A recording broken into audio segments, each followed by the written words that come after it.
ಧನುರ್ ರಾಶಿಯವರ ಮಾಸ ಭವಿಷ್ಯ ಹೇಗಪ್ಪ ಇದೆ ಆಗಸ್ಟ್ ತಿಂಗಳಲ್ಲಿ ಅಂತಂದ್ರೆ ನಿಮ್ಗೆ ರಾಶ್ಯಾಧಿಪತಿ ಗುರುಗ್ರಹ ಬಂದು 8ನೇ ಮನೆಯಲ್ಲೇ ಇರ್ತಾನೆ. ನಿಮ್ಗೆ 8ನೇ ಮನೆಯಲ್ಲಿ 4ನೇ ಮನೆ ಅಧಿಪತಿನೂ 8ನೇ ಮನೆಯಲ್ಲೇ ಇರ್ತಾನೆ.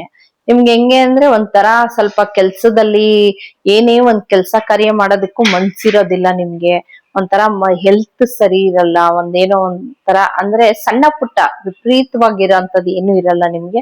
ಸಣ್ಣ ಪುಟ್ಟದ್ ಏನಾದ್ರೂ ಹೆಲ್ತ್ ಇಶ್ಯೂಸ್ ಬರೋಂಥದ್ದು, ಇಲ್ಲ ಎಲ್ಲಾದ್ರೂ ಹೋಗ್ಬೇಕು ಇವತ್ತು ಒಂದೇನೋ ಒಂದ್ ಕೆಲ್ಸ ಇಟ್ಕೊಂಡಿದೀನಿ ಅನ್ಕೊಂಡಿರ್ತೀರಾ ಅದನ್ನ ಮುಂದಕ್ಕೆ ಕೊಡುವಂಥದ್ದು, ಇಲ್ಲ ಯಾರಿಗೋ ಏನೋ ಒಂದ್ ಹೇಳಿರ್ತೀರಾ ಬರ್ತೀನಿ ಅಂತ, ಇಲ್ಲ ಬರಕ್ಕಾಗಲ್ಲ ಇವತ್ತು ಅನ್ನೋಂಥದ್ದು ಸುಮ್ನೆ ಮುಂದಕ್ಕೆ ಕೊಡ್ತಾ ಇರ್ತೀರಾ ನೀವು ಆದಷ್ಟು. ಯಾಕೆಂದ್ರೆ ನಿಮ್ಗೆ ಯಾವ್ದಕ್ಕೂ ಮನ್ಸೇ ಇರಲ್ಲ ನಿಮ್ಗೆ.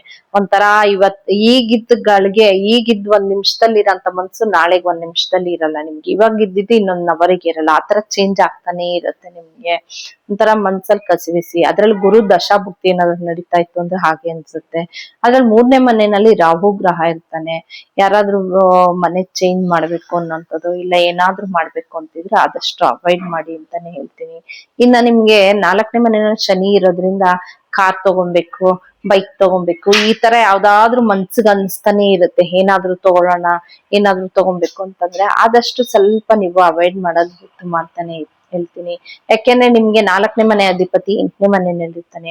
ಗುರುಗ್ರಹ ಯಾವಾಗ ಚೇಂಜ್ ಆಗ್ತಾನೆ ಅದನ್ನ ನೋಡ್ಕೊಂಡು ತಗೊಳ್ಳೋದ್ರಿಂದ ಒಂದು ಶುಭ ಫಲ ಇರುತ್ತೆ. ಇಲ್ಲ ಅಂದ್ರೆ ಸುಮ್ನೆ ಯಾವ್ದೋ ಒಂದು ಕೈ ಹಾಕಿ ವ್ಯತ್ಯೆ ಪಡ್ತೀರಾ, ಇಲ್ಲ ಏನೋ ಒಂದು ಲಾಭವಾಗಿ ಸಿಗಲ್ಲ ನಿಮ್ಗೆ. ಒಂದಕ್ಕೆ 2 ದುಪ್ಪಟ್ಟು ಕೊಟ್ಟು ಖರೀದಿ ಮಾಡೋಂಥದ್ದಾಗುತ್ತೆ. ಒಂದ್ ಜಾಗ ಇರ್ಬೋದು, ಒಂದು ವಾಹನ ಇರ್ಬೋದು, ಯಾವುದೇ ಒಂದು ವಸ್ತು ಖರೀದಿ ಮಾಡ್ಬೇಕು ಅಂದ್ರೆ ಆದಷ್ಟು ನೋಡ್ಕೊಂಡು ಖರೀದಿ ಮಾಡೋದು ಉತ್ತಮ ಅಂತಾನೆ ಹೇಳ್ತೀನಿ. ಅದರಲ್ಲಿ ರವಿ ಬಂದು 9ನೇವನು ಬಂದು ನಿಮ್ಗೆ 8ನೇ ಮನೆಯಲ್ಲಿ, ರವಿ ಬುಧ ಎಲ್ಲಾ ಗ್ರಹಗಳು ನಿಮ್ಗೆ 8ನೇ ಮನೆಯಲ್ಲಿ ಇರೋದ್ರಿಂದ ಒಂಥರ ತುಂಬಾ ಹಿಂಸೆ ಅನಿಸ್ತಾನೆ ಇರುತ್ತೆ. ಆದ್ರೆ ಏನಪ್ಪಾ ಅಂತಂದ್ರೆ 17ನೇ ತಾರೀಕು ನಂತರ ರವಿ ಗ್ರಹ ಚೇಂಜ್ ಆಗ್ತಾನೆ, 9ನೇ ಮನೆಗೆ ಬರ್ತಾನೆ. ಬುಧ ಗ್ರಹನು 9ನೇ ಮನೆಗೆ ಬರ್ತಾನೆ ನಿಮ್ಗೆ.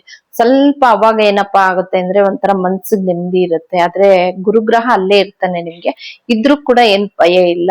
ಆದ್ರೆ ಇಷ್ಟು ಗ್ರಹ ಇರೋದ್ರಿಂದ ನಿಮ್ಗೆ 8ನೇ ಮನೆಯಲ್ಲಿದ್ದಾಗ ಸ್ವಲ್ಪ ತುಂಬಾ ಏನಂದ್ರೆ ಮನ್ಸಿಗೆ ಒಂಥರ ಕಸಿವಿಸಿ ಭಯ ಭಯ ಆಗೋಂಥದ್ದು, ಏನೋ ಒಂಥರ ತಳಮಳ ಈ ತರ ಎಲ್ಲ ನಡೀತಾ ಇರುತ್ತೆ. ಇನ್ನೇನಾದ್ರೂ ಬಿಸ್ನೆಸ್ ಕೈ ಹಾಕ್ಬೇಕು, ಏನೋ ಒಂದು ಹೊಸ ಬಿಸ್ನೆಸ್ ಸ್ಟಾರ್ಟ್ ಮಾಡೋಣ ಅಂತಿದ್ರೆ ಆದಷ್ಟು ಅದನ್ನ ನೋಡ್ಕೊಂಡು ಮಾಡೋದು ಉತ್ತಮ. ನಿಮ್ಗೆ ದಶಾಭುಕ್ತಿ ಯಾವ್ದು ನಡೀತಾ ಇದೆ ನೋಡ್ಕೊಂಡ್ ಮಾಡಿ. ಯಾಕೆ ಅಂತಂದ್ರೆ ಏನೋ ಒಂದು ಕೈ ಹಾಕ್ಬಿಟ್ಟು ನೀವು ಕೈ ಸುಟ್ಕೊಳ್ಳೋ ಅಂತದ್ದೇ ಜಾಸ್ತಿ ಇರುತ್ತೆ.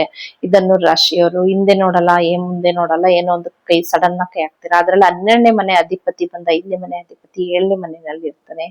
7ನೇ ಮನೆಯಲ್ಲಿ ಇದ್ರೆ ಖರ್ಚುಗಳು ಜಾಸ್ತಿ ಇರುತ್ತೆ. ಇಲ್ಲ ಹೆಂಡತಿ ಜೊತೆ ಏನೋ ಒಂಥರ ಸಣ್ಣ ಪುಟ್ಟ ಜಗಳ ಆಡೋಂಥದ್ದು, ಕಿರಿಕಿರಿ ಈ ತರನು ಯಾವ್ದಾದ್ರು ಇರುತ್ತೆ. ಆದಷ್ಟು ನೋಡ್ಕೊಂಡು ನೀವು ಮಾತಾಡಬೇಕಾದ್ರೆ ಹುಷಾರಾಗಿ ಮಾತಾಡಿ. ಯಾಕೆಂದ್ರೆ ನಿಮ್ಗೆ 2ನೇ ಮನೆಗೆ ಬಂದು ಗುರುಗ್ರಹ ವೀಕ್ಷಣೆ ಬರ್ತಾ ಇದೆ. ಹಣಕಾಸಿನಲ್ಲಿ ಅಂತ ತೊಂದ್ರೆ ಏನಿರಲ್ಲ, ಬರ್ತಾ ಇರುತ್ತೆ ನಿಮ್ಗೆ. ಆದ್ರೆ ಮಿಕ್ಕಿದೆಲ್ಲ ಅಷ್ಟು ಚೆನ್ನಾಗಿರಲ್ಲ ನಿಮ್ಗೆ. ಹೆಲ್ತ್ ಅಪ್ಸೆಟ್ ಆಗೋಂಥದ್ದು, ಯಾರ ಜೊತೆ ಅದು ಜಗಳ ನಿಷ್ಠುರಗಳು ಈ ತರ ಇರುತ್ತೆ. ನೀವು ಧನುರ್ ರಾಶಿಯವರು ಏನಪ್ಪ ಪರಿಹಾರ ಮಾಡ್ಕೊಬೇಕಾಗುತ್ತೆ ಅಂದ್ರೆ ಆದಷ್ಟು ಗುರುಗ್ರಹನ ಆರಾಧನೆ ಮಾಡ್ತಾ ಬನ್ನಿ, ಒಂದು ದಕ್ಷಿಣಾಮೂರ್ತಿನ ಆರಾಧನೆ ಮಾಡ್ತಾ ಬನ್ನಿ. ಪ್ರತಿ ಗುರುವಾರ ಅಂದ್ರೆ ಬುಧವಾರ ಹಿಂದಿನ ದಿವಸನೇ ಕಡ್ಲೆಕಾಳನ್ನ ನೆನ್ಸಿಟ್ಟು ಅದನ್ನ ಪಕ್ಷಿಗಳಿಗೆ ಹಾಕುವಂಥದ್ದು, ಹಸು ಕೊಡುವಂಥದ್ದು, ಇಲ್ಲ ಅದನ್ನ ಉಸ್ಲಿ ಮಾಡಿ ದೇವಸ್ಥಾನಕ್ಕೆ ಹೋಗಿ ಅಲ್ಲಿ ಪೂಜೆ ಮಾಡಿಸಿ ದಕ್ಷಿಣಾಮೂರ್ತಿ, ರಾಘವೇಂದ್ರ, ಸಾಯಿಬಾಬಾ ನಿಮ್ಗೆ ಯಾವ್ದು ಅನುಕೂಲ ಇರುತ್ತೋ ಅಕ್ಕಪಕ್ಕ ಆ ದೇವಸ್ಥಾನಕ್ಕೆ ನೈವೇದ್ಯ ಮಾಡಿ ಬಂದು ಜನಕ್ಕೆ ಹಂಚುವಂಥದ್ದು. ಇದನ್ನ ಮಾಡ್ತಾ ಬಂದ್ರೆ ನಿಮ್ಗೆ ಗುರುಗ್ರಹದ ಅಶುಭನ ಫಲನ ಕಮ್ಮಿ ಮಾಡ್ತಾ ಬರ್ಬೋದು. ಇನ್ನು ರಾಹು ಗ್ರಹ 3ನೇ ಮನೆಯಲ್ಲಿ ಇರ್ತಾನೆ. ಸ್ವಲ್ಪ ನೋಡ್ಕೊಂಡಿರ್ಬೇಕಾಗತ್ತೆ. ಸ್ನೇಹಿತರಿಂದ ಏನಾದ್ರೂ ಮೋಸ ಆಗುವಂಥದ್ದು ಈ ತರ ಏನಾದ್ರೂ ಇರುತ್ತೆ. ಆದಷ್ಟು ನೋಡ್ಕೊಂಡು ನೀವು ಸ್ನೇಹಿತರ ಜೊತೆ ನಮ್ಗೆ ಇದು ಕರೆಕ್ಟ್ ಆಗಿದ್ಯಾ ಇಲ್ವಾ ಅಂತ ಪರಿಶೀಲನೆ ಮಾಡ್ಕೊಳ್ಳಿ. ಇದಿಷ್ಟು ಬಂದು ಧನುರ್ ರಾಶಿಯವರ ಮಾಸ ಭವಿಷ್ಯ.